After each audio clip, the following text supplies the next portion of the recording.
Hello, my nieces and nephews. It's me, Aunt T, and I'm here to talk a little bit about a couple of things. I'm going to talk about animals today, especially buffaloes. Yes, buffaloes. Good old buffaloes. And a story about mice as well. Kind of weird, I know. Big, small animals. We're here for them all, yes. And let's have a sip of tea. Oh. So, and you might have noticed, falling for fakes. So if that gives you a little idea, and that's kind of my crude drawing of a buffalo falling off the cliff. So we're going to talk about that and a few other things. And you might have noticed I got the Canadian flag there because, well, it's July, 1st of July is Canada Day, and I'm not afraid to say I'm a proud Canadian, third generation Canadian. Yes, that's right, third generation Canadian, and I'm white, and I'm a woman, and my father and mother both never had any kind of slaves, didn't at all colonize anyone.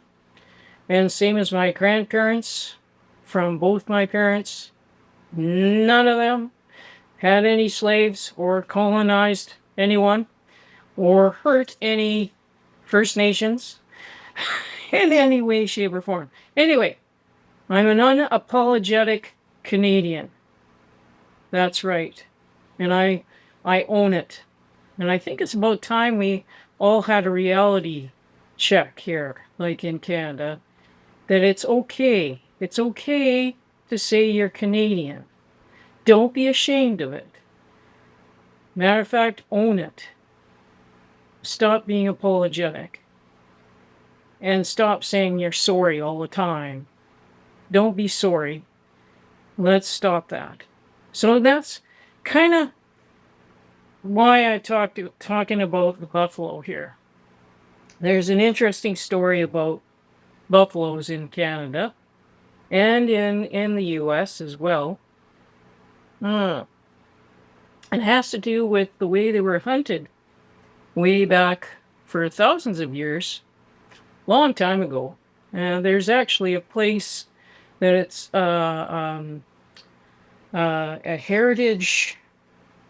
a World Heritage Site actually in Alberta called Head Smashed Buffalo Jump because these poor buffalo got tricked into going off of the cliff. So now I'd like to talk about that, how it was done. And you got to think, if you're trying to hunt buffalo and you don't have a horse, because you got to think back in the day, like we're going way, way back, they didn't even really have horses until a certain time period, till about the 1800s. I think they didn't even have horses. So to hunt a 2,000-pound animal with great big horns is kind of tricky.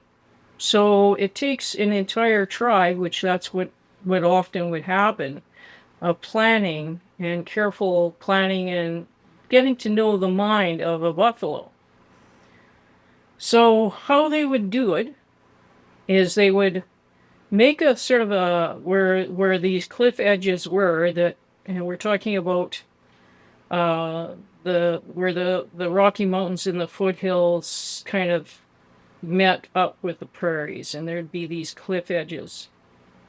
And what they would do is they'd make this sort of V kind of formation with rocks and trees and plants and bushes and whatever that they could kind of camouflage these walls and sort of make that so that the eventual runway would be like where it'd be sort of camouflaged so that they wouldn't see that there was a cliff edge for the buffalo. And then what they also did is they'd get somebody in the tribe, somebody that was really, really strong, good runner, and they'd put a calf head a robe on, and they would bleat like they'd make a sound like a calf, and running off, and it's kind of lost, and get the attention of the herd, of the buffalo herd. And the buffalo herd would be like trying to save the calf, and they'd go running down this lane, this V lane, and then at the back they'd have someone dressed with a wolf skin and wolf head on at the back of the herd, scaring the crap out of the poor buffalo. And so that there would be this anxious fear, everyone all, like they're all running because you got in the back a wolf, in the front you're scared of the poor little calf, and you're thinking you got to save the calf. And then they, just at the last minute, the runner would run off, and there would be the cliff edge, and all they couldn't, you think 2,000 pounds and you're running, pretty hard to stop. And away they would go right over the cliff edge and to their death. And if they didn't die right away, they were stabbed, and arrows, they'd have arrows and spears ready at the bottom, the whole tribe. And it would be like, would feed everyone in the whole village or tribe for the whole winter, all these carcasses of buffalo. And they would eat a lot of, and make the skins into the different things, the bones into things. Anyway, it helped them all live. So there was a reason for all this. But I like to look at the psychology of it and how clever it was of the indigenous people to do all this and to set all this up. And it kind of makes me think of what's going on today. How there's so much today there's so much fakery today. There's so many imposters, so many, AI duplicates, people copycatting, people trying to zero in. You have to tell everyone on YouTube has to tell everyone, I never message you, don't ever reply, don't ever pay money to someone saying they're me, because that's what's going on so much. And it's all fake. It's all fake. And sadly, a lot of us have been falling for the fakes, myself included. I got sucked into a few things when I was a couple of years ago. I got really, really sucked in. I know better now. But it took me falling. And so I'd like to say how they built this little phony wall. And imagine it would take one or two buffalo, and they were really careful to make sure that the whole herd was not distracted or able to see that it was a phony wall. Because if they did, they were very smart, the buffalo, even though you think this story sounds like they're dumb. They weren't. They were tricked. And so I always think to myself, if you could trip, or if you could get off the track of whatever it is that is and psychologically cut you going, if you could just turn your head for a moment and trip over the rocks, you'd see that it was all phony. And so that's kind of what I'm trying to say today, is that sometimes if we get hurt, sometimes if we do, in my case, I lost a lot of money. But I know better now. I know how to tell right away. And I don't even waste time with people that are scammers, that people that I can tell right away they're not right, and that they're not the real thing. And there's so much of that today. So much of that. And when you're sucked in, and like, when you think about this, how did they manage to get them sucked in?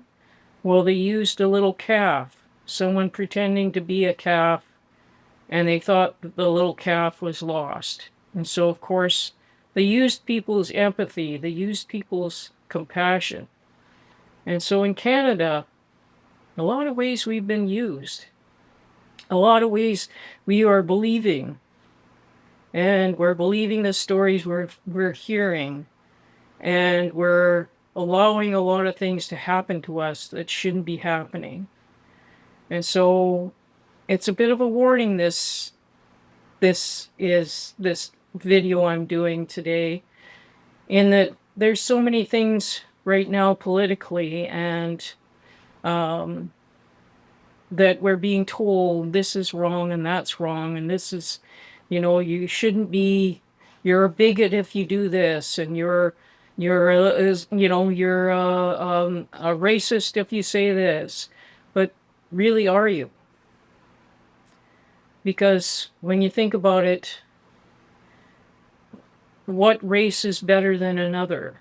And the stories that you're being told about colonists and everything else, like, so even though my ancestors going back a couple hundred years had absolutely nothing to do with being colonists, I'm supposed to take responsibility for that in the year 2026, like hundreds of years later? And that therefore gives excuse to people from other lands coming in to exploit and extort us? So think about that, people. We're all good Canadians, and we are very polite, and we don't want to hurt anybody's feelings. But I think we need to stand up for ourselves, or we're going to fall off the cliff. Okay? We're going to be like those buffaloes who were just looking out for the calf that they thought was lost.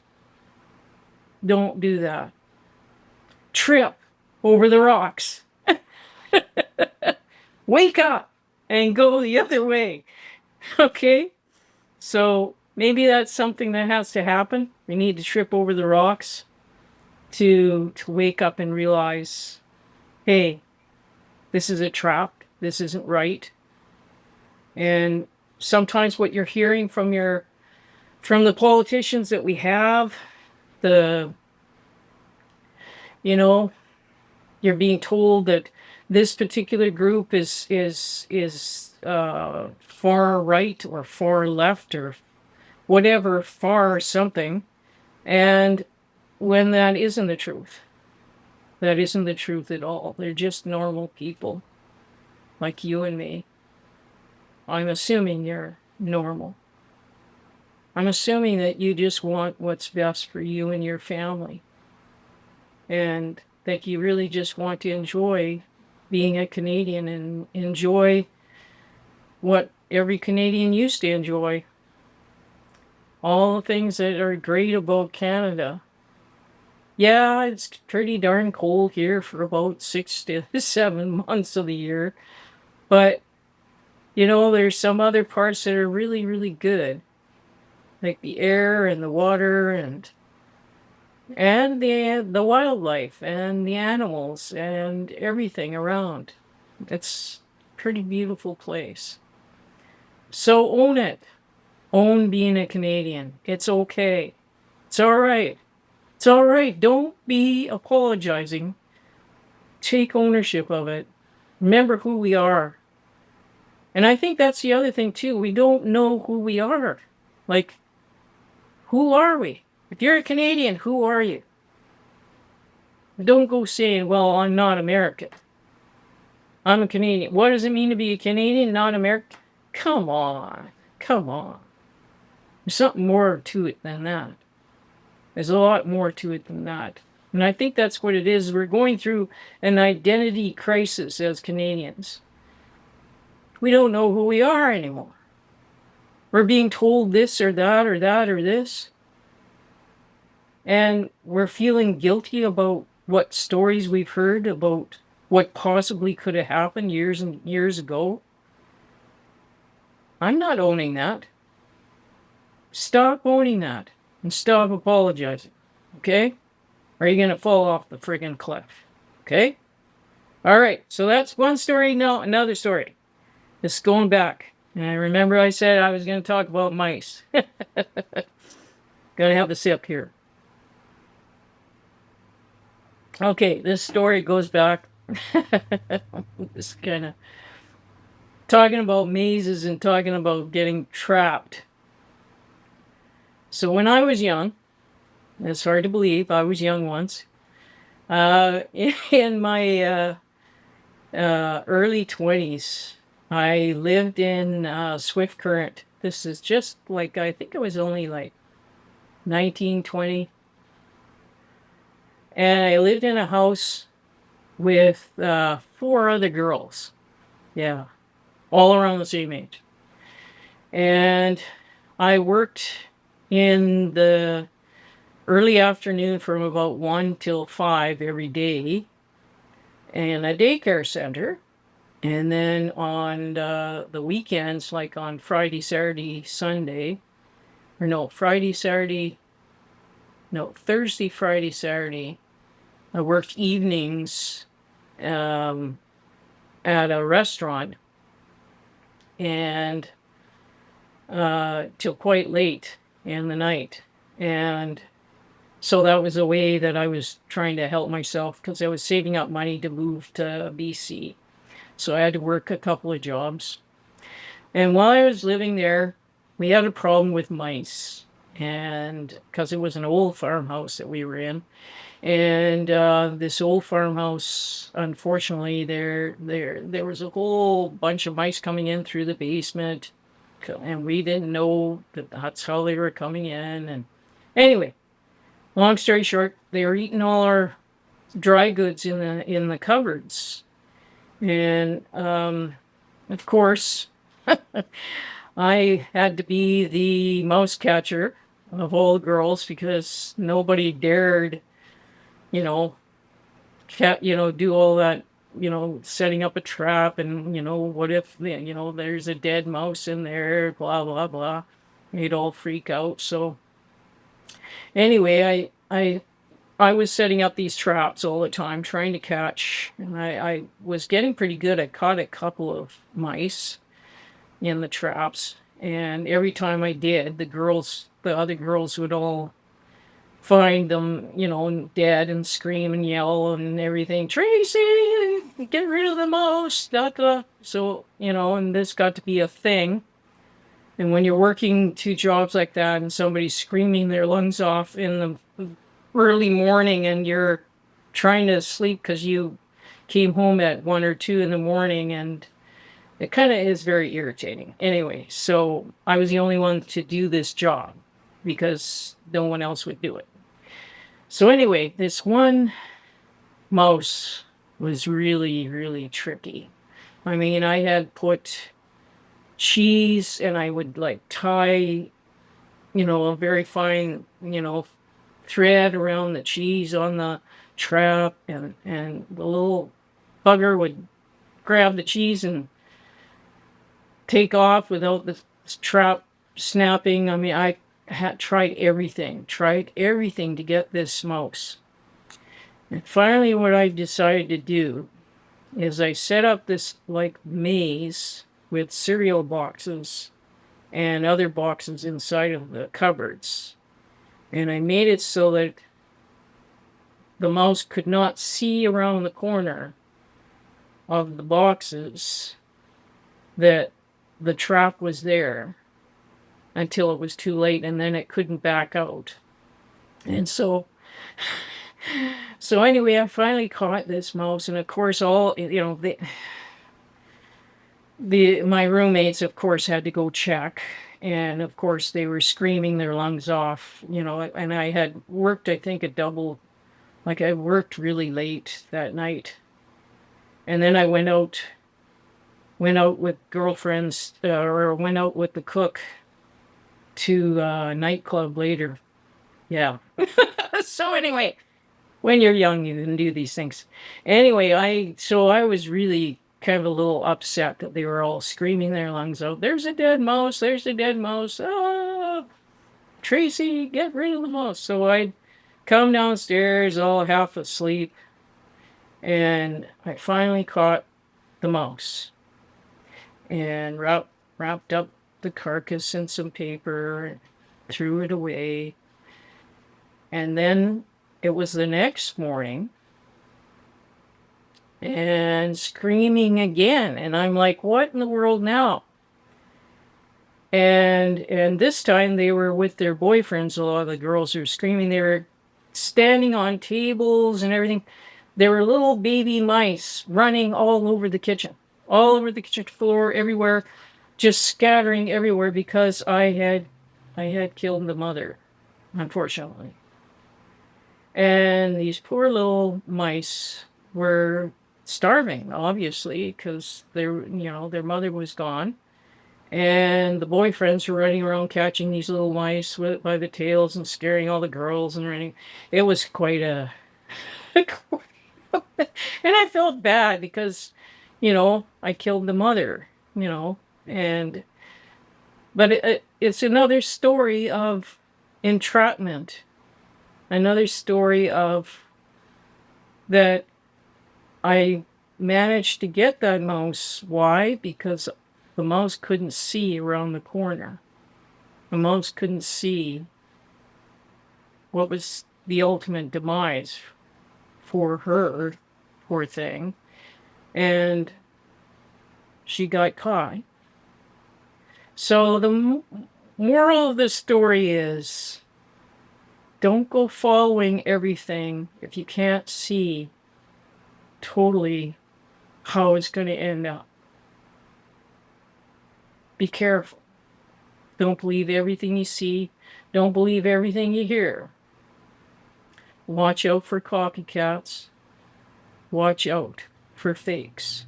Because there's a hell of a lot of them out there right now. And especially with AI, a ton of artificial, phony, fake stuff. Watch out for the fakes. Careful. Take your time before you commit to anything. And remember to be who you are. Don't be afraid to say you're Canadian, eh? Be proud of being a Canadian. Be proud of your ancestry. Whatever your ancestry is. Whatever it is. There is no one race that is better than another race. And it's not on a judgment of hundreds of years ago, somebody did something to whatever. It was about migration in those days. It was about discovery, adventure, getting to new lands. That's what they did hundreds of years ago. That's what happened hundreds of years ago. And you're not going to take it out on poor people that happen to be nice and happen to be kind-hearted. Don't take it out on them. Whoever they are. Don't. And Canadians, stop saying sorry. You're Canadian. Be proud of it. And stop fucking burning flags. I'm sorry I swear. Be proud of it. Be proud of who you are. And don't allow someone else to bring damage and bring down our heritage, our who we are. We may have our faults, but so do others. Every single country, every single land has a history that maybe sometimes there's not such great people. People are not born perfect. We are not born faultless and perfect and without any kind of things that we can say, hey, yes, there were some people that did some bad things. And that's what it's about to be human, is you learn from that. You learn from those things that are the things that you're not proud of. You learn from that. You don't condemn that which has happened in the past. And I'm not taking ownership. And nor should anyone take ownership of what happened hundreds of years ago. Stop it. That's enough already. We're here in 2026. This is the 21st century, people. I don't care where you're from, Canada, US, Europe, wherever the frig you're from, take ownership of where you are here now, 2026. Take responsibility for here now and what kind of person you are today.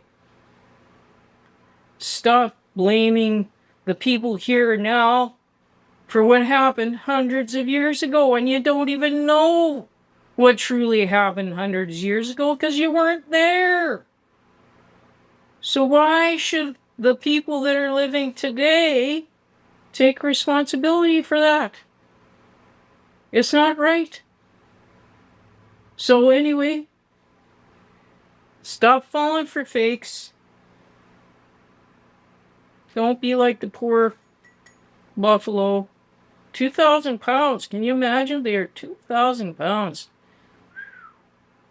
Pretty smart how they got them to fall off a cliff, though, when you think about it.